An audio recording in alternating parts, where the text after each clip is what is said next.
Lige siden skolereformens fødsel, der har vi i UCN Act to Learn været enormt optaget af, hvordan vi kan bistå skoleledere og de fagprofessionelle i at udvikle deres kompetencer, sådan at skolereformen kan lykkes.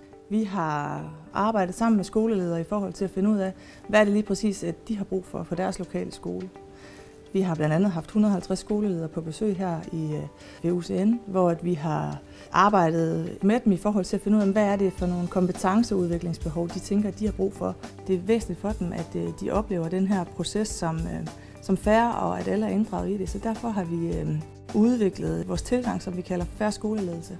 Og fair skoleledelse er en tænkning på flere niveauer, hvor vi i udgangspunktet er optaget af, jamen, hvordan kan skoleledere og fagprofessionelle lykkes i forhold til at styrke børns trivsel og læring.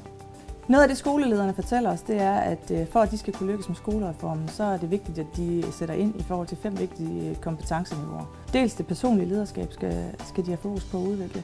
De skal have fokus på at udvikle strategisk ledelse i et nyt paradigme. De skal have fokus på at styrke den pædagogiske ledelse af læringsmål, resultater og effektmål.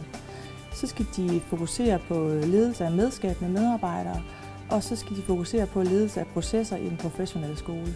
De her 5 vigtige ledelseskompetencer, som er helt centrale for det, vi kalder fair skoleledelse, de bliver altså afgørende for, at skoleledelserne og de fagprofessionelle kan lykkes med at implementere og udleve folkeskolereformen på vegne af børnenes læring og trivsel.